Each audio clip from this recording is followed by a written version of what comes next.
Hal ini yang diterangkan oleh JPU KPK sehabis jalani persidangan jeru kasus suap proyek di Dinas PUPR Kabupaten Muara Enim di Pengadilan Tipikor Palembang. Menurutnya untuk sidang kali ini, fakta yang terungkap amun terdakwa Juarsa nerimo paket kiriman proyek. Karena saksi inilah yang melo antar ke paket tersebut. Terkait besarnya duit yang dikirim, para saksi di persidangan tidak mengetahuinya karena paket tersebut ditutup pakai lakban. Peran saksi cuma selaku yang ngantar ke paket B. Setelah terungkap persidangan, kita jelas semuanya mendengar bahwasanya memang orang-orang inilah yang kemudian dimintain tolong untuk dapat kemudian menyerahkan kepada baik bupati maupun ke terdakwa, kan gitu.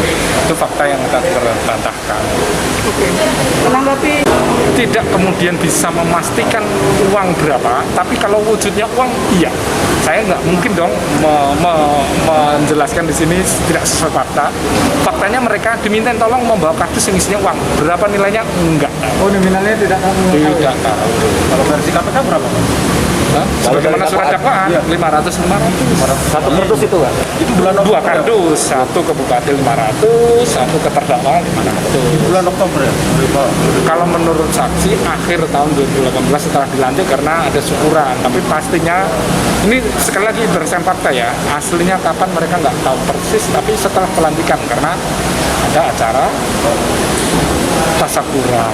Dari keterangan saksi tadi, 3 kali terdakwa mendapatkan uang.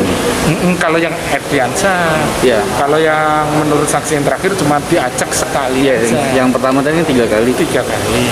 Yang di kardus 500, 25, 300. Terkait terdakwa Juarsa bantah keterangan saksi. Menurut pihak JPU KPK, itu merupakan hak dari terdakwa dewek. Tapi jadi pertimbangan JPU untuk nentu ke tuntunan KG-nya. Sri Febriandi, PAL TV.